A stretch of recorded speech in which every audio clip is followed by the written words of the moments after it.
중요하고 쓸만하고 바른 의학 정보를 쉽게 전해드리는 닥터김 건강TV. 안녕하십니까, 내과 전문의 김주영입니다. 코비드에 대해서 마지막 최종 정리를 하고 졸업을 했다고 생각했는데 다시 돌아왔습니다. 이 방송이 녹화되는 2021년 2월 15일, 오늘은 코로나 백신이 나와서 사람들에게 접종을 시작한 지 딱 2달 되는 날입니다. 전 세계적으로 그동안 1억 7천만 명이 이 주사를 맞았습니다. 국민 접종 비율이 가장 높은 나라는 단연 이스라엘이죠. 그 인구의 75%가 적어도 주사를 한 번 맞았죠. 그 뒤를 UAE 50% 국민들이 맞았습니다. 미국은 현재 3,900만 명, 굉장한 숫자입니다. 그렇죠? 전 세계에서 가장 많은 주사를 놓았지만 인구가 많기 때문에 인구의 한 12% 정도가 적어도 한 번 이 주사를 맞았고, 타겟 인구, 우선 순위에 의해서 맞아야 되는 그 인구의 32% 정도, 한 3분의 1가량이 맞았습니다. 아직도 갈 길이 멀죠. 오늘은 그래서 이 백신에 대해서, 코로나 백신에 대해서 확실하게 정리를 하겠는데, 제가 그동안 환자들에게 직접 들은 질문, 많이 하시는 질문의 순서에 따라서 일문일답으로 진행을 하겠습니다. 가장 많이 하시는 질문은 뭐니 해도 첫째, 언제 맞을 수 있나요? 그 다음에 두 번째, 어디 가서 맞나요? 하는 것입니다. 자, 언제 맞으실 수 있나? 여러분의 차례가 오고 백신이 조달되면 맞을 수가 있습니다. 여러분이 사시는 주에 보건부에서 하는 지침을 따르시면 되고, 대개 미국 전체가 비슷하지만 조금씩 차이가 있습니다. 문제는 어디 가서 맞을 수 있나 하는 것인데, 이것도 제가 여기서 쉽게 답을 드릴 수 없는 것이 여러분 잘 아시겠지만 여러분이 사시는 지역의 상황에 따라서 찾으셔야 돼요. 지금 미국에서 놓는 파이저와 모더나 백신은 운반과 보관이 너무 힘들기 때문에 의사 오피스나 보통 동네 약국에서 갖다 놓고 맞힐 수가 없지요. 나중에 이제 그런 백신이 나오면 쉽겠지만, 세 번째 질문, 많이 하시는 질문은 아직도 제가 이 주사를 맞아야 됩니까? 하는 분들과 제가 맞아도 됩니까? 라고 묻는 분들이 있습니다. 이것을 맞아야 하나요? 네, 맞으셔야죠. 이것 외에는 다른 방법이 없다고 제가 말씀을 드렸습니다. 그 다음에 제가 맞아도 됩니까? 라고 물어보시는 분들은 대부분 왜 그러시는가 하면, 내가 몸이 약한데 혹은 기저질환이 있는데 이 백신을 맞으니까 부작용이 심해서 아주 아픈 사람이 많다고 하는데 내가 맞아도 되는가, 이제 이런 질문을 하시는데, 제가 조금 이따가 이제 부작용에 대해서 자세하게 말씀을 드리겠습니다만, 제가 좀 개인적인 말씀을 드리겠습니다. 제 아버님이 92세십니다. 그런데 하도 이제 이 백신을 맞으면 뭐 아프다는 소문이 많이 돌으시니까 이제 걱정이 되셨어요. 연세가 많으신데 이 백신을 맞은 다음에 더 아프면 차라리 코로나 걸리는 것보다 더 아프면 이거 어떻게 하나, 이런 생각이 드셔서 맞아야 되나 말아야 되나 걱정을 하시길래 제가 이렇게 말씀을 드렸습니다. 아버지, 만약에 백신을 안 맞으시면 앞으로 한 1년 동안 계속 방콕하시면 돼요. 그런데 좀 나와서 다니시고 저희들도 쉽게 만나시고 또 교회도 가시고 이제 혹시 그러시려면은 맞는 것도 좋은 생각입니다 라고 말씀을 드렸는데, 저희 아버지가 맞으셨어요. 저희 어머니는 85세, 두 분이 같이 맞으셨는데 모더나 백신 맞으시고 아무런 부작용이 없었습니다. 며칠 후면은 이제 두 번째 주사를 맞으시죠. 기저질환이 있는 분들은 그렇기 때문에 더 맞으셔야 돼요. 임산부들은 어떠냐? 임신을 하려고 하는 사람들, 혹은 임신해 있는 사람들, 혹은 또 아이들에게 젖을 먹이는 엄마들, 이런 분들에 대한 공식적인 지침은 없죠. 왜 그런가 하면 이 약을 만들 때 대규모 임상 실험을 할 때 이분들은 포함이 되지 않았습니다. 임산부들을 약으로 실험하는 게 이게 쉽지가 않죠. 그래서 거기에 대한 공식적인 지침은 없지만, 만약에 제 딸이나 제 조카가 이제 임신을 했는데 이거를 맞는 게 좋으냐 안 맞는 게 좋냐 물으면 저는 단연 맞는 것이 훨씬 낫다고 추천을 할 것 같습니다. 자, 또 하나 한국에서 이제 곧 놓게 될 아스트라제네카 백신. 이제 엊그제 보니까 65세 이상인 분들은 의사의 재량에 맡긴다 이렇게 말을 했어요. 도대체 이게 무슨 소리냐? 65세 이상이면 백신을 맞아야 되는 영순이죠. 아주 제일 중요한 분들인데 왜 의사들의 재량에 맡기느냐? 이것은 이 약을 만들 때 대규모 임상 실험을 할 때 그 대상 중에 65세 이상 인구가 많이 포함되어 있지 않았기 때문에 그 효과를 확실하게 증명할 수 있는 결정적인 증거가 없다. 이제 이 이야기입니다. 이것이 65세 이상 노인이 맞으면은 해가 된다든지 아니면은 연로하신 분들이 맞으면은 분명 효과가 없을 것이라는 뜻이 아니고 연구할 때 그 대상이 그렇지가 않았다는 것 때문에 그렇죠. 그래서 누가 물어보시면 저는 적극적으로 맞으시라고 추천을 하겠습니다. 그 다음에 네 번째 질문은 무슨 백신을 맞는 게 좋은가요? 하고 이제 물으시는 분들이 있습니다. 자, 지금 미국에서는 두 가지를 놓고 있죠. 파이저와 모더나, 이것은 RNA 백신이고, 이제 한국에서는 아스트라제네카가 곧 맞을 것이고, 또 미국에서 잔슨앤잔슨 백신이 곧 이제 나온다 그러죠. 아스트라제네카와 잔슨앤잔슨은 벡터 백신입니다. 그 다음에 또 보니까 한국이 또 계약을 맺은 노바백스라고 하는 것, 그건 또 전혀 다른 종류의 백신이죠. 이것은 코로나 뿔 단백질 그것을 직접 만들어서 이제 주입하는 또 새로운 방식인데 다 좋은 백신입니다. 아마 무슨 백신을 맞는 게 좋은가요? 하고 물어보신 분은 어떤 거는 뭐 90% 이상 효과가 있는데 어떤 거는 뭐 60%, 70%다.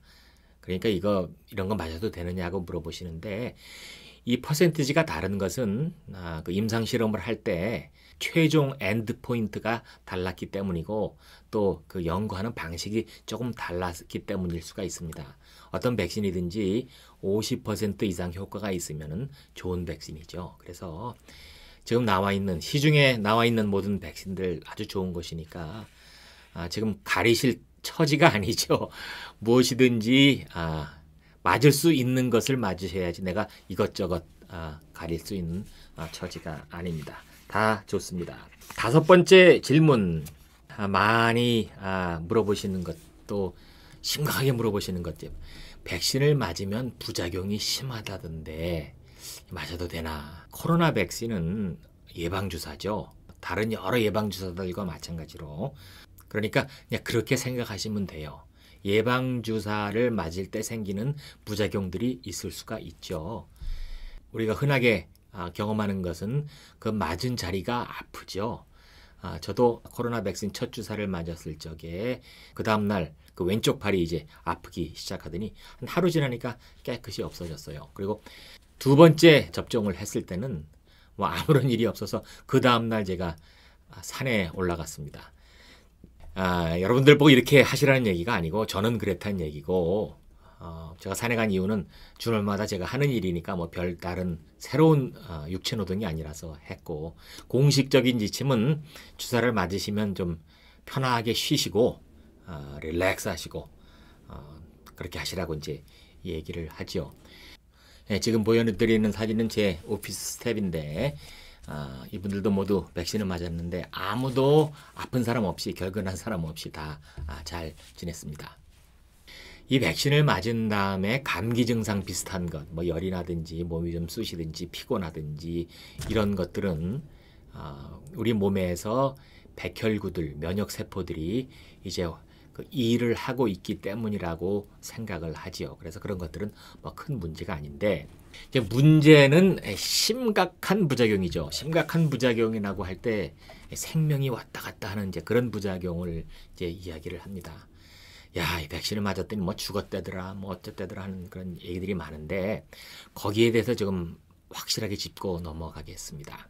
쉽게 설명하기 위해서 요즘 미국에서 하루 평균 150만 명 이상이 이 주사를 맞습니다. 꽤 많죠? 두 번째 맞는 사람까지 쳐서 하루에 100만 명이 이 백신을 맞는다고 치면 일주일이면은 뭐 700만 명이라고 이제 쉽게 얘기를 하죠. 자, 700만 명의 인구가 있는 도시를 한번 생각해 보시기 바랍니다. 제가 찾아보니까 부산하고 대구, 광주 세 개를 합치면 한 700만 명이에요. 굉장히 큰 도시죠.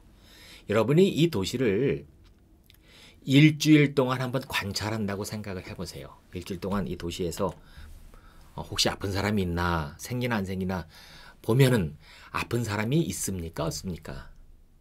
물론 있죠. 응급실에 가는 사람, 배 아픈 사람, 쓰러지는 사람, 출혈하는 사람, 간질하는 사람, 심근경색, 뇌졸중, 심지어는 사망하는 분들도 있죠. 700만 명. 얼마나 많은 사람들이 아프겠어요. 그렇죠? 근데 이제 문제는 백신을 맞고 이런 일이 있을 때 과연 이것이 그냥 생긴 일인지 아니면 백신 때문인지 이것을 결정하는 게 그렇게 쉬운 일이 아닙니다. A라는 사건이 있고 나서 B라는 사건이 있을 때 A 때문에 B가 일어난 것인지 이제 이것을 우리가 인과관계라 그러죠. 아니면 그냥 우연의 일치로 시간이 대충 맞아서 일어난 것인지 이제 그것을 결정을 해야 되는데 그것을 결정하는데 가장 중요한 요소는 A라는 사건 속에 B라는 사건을 일으킬 만한 요소가 있는가 하는 것이죠. 합리적으로 상식적으로 생각해서 A 안에 B를 일으킬 수 있는 요소가 있는가. 이 인과관계를 얘기할 때마다 제가 늘 생각나는 동요가 있는데 엄마 이리 와 요거 보셔요 하는 노래 있죠. 병아리 때 뿅뿅뿅 놀고 간 뒤에 미나리 바란싹이 돋아났어요 그래요. 저 어렸을 때 그 노래를 부를 때 병아리들이 놀고 갔기 때문에 미나리가 돋아난 걸로 그렇게 생각을 했어요. 제가 서울에 살았기 때문에 병아리는 봤지만 미나리는 못 봤으니까. 병아리가 놀고 간 후에 미나리가 나왔지만 병아리가 놀고 갔기 때문에 미나리가 나온 것이 아니죠. 그래도 우리 몸에 들어오는 이 백신, 우리 몸에 들어오니까 뭔가 몸에서 이제 변화를 일으키지 않겠느냐. 그런데 사실 이 주사들이 일으키는 우리 몸의 면역 반응들은 그런 어떤 다른 심각한 일들을 일으킬 만한 그런 요소들이 없어요. 또 하나 이거 실화인데 소아과 의사가 어린아이한테 이제 접종할 시기가 돼서 예방 주사를 놓으려고 병에서 이제 주사기로 이렇게 약을 꺼내고 있었습니다. 이 아기는 엄마 무릎에 있었고 이제 그러고 있는데 얘가 갑자기 간질 발작을 했어요. 그래서 이제 응급실로 보내고 그랬는데 나중에 보니까 이 아이는 가족력에 이 간질이 있고 해서 이 간질병이 생길 만한 그런 위험이 높은 아이였는데 만약에 이 의사가 이 예방 주사를 10분만 일찍 놨다면 막 주사를 맞고 이제 집에 갈라 그러는데 얘가 간질 발작을 했으면 엄마가 어떻게 생각했을까요? 이 주사를 맞았더니 이런 발작이 있었다라고 생각하지요. 대부분의 많은 경우에 있어서 백신 때문에 이런 것들이 생기는 것이 아니고 이제 우연의 일치로 시간이 그렇게 된다. 이제 이렇게 말씀드릴 수가 있어요. 최근에 어떤 미국의 의사 한 사람이 이 백신을 맞고 며칠 안에 갑자기 그 ITP라고 하는 병이 생겼습니다. 영어도 어렵고 한국말로는 그 면역성 혈소판 감소성 자반증이라고 하는 아주 어려운 병인데 한마디로 말하면 원인도 모르게 이 혈소판이 파괴돼 가지고 자가 면역 시스템에 의해서 혈소판이 없어지면 출혈을 하죠. 이런 환자들을 우리가 내과에서 가끔 봅니다. 그런데 이제 대개 입원해서 이제 막 치료를 하고 약을 주고 그러면 사망을 막을 수가 있는데 이분은 혈소판이 완전히 제로가 되고 스테로이드를 주고 해도 이게 살아나지가 않아서 출혈로 사망을 했어요. 이분이 백신을 맞아서 그런 것인지 아니면 어쩌다가 이 병이 생기는 사람인지 근데 그 전에는 건강했던 분이라고 이제 얘기를 해요. 그래서 확실하게 이렇다 저렇다 증명을 할 수 없는 경우들 아주 이런 희소한 경우를 제외하고는 대부분의 부작용들은 큰 문제가 없으니까 걱정하지 마시고 맞으시기 바랍니다. 자, 오늘 벌써 시간이 많이 갔네요. 아직 질문이 많이 남았는데 이것들은 다음에 곧 말씀을 드리고, 오늘 중요한 것, 백신 여러분의 차례가 오면은 꼭 찾아서 맞으시고, 백신을 맞으시면 여러분들 VIP가 됩니다. Vaccine Injected Person.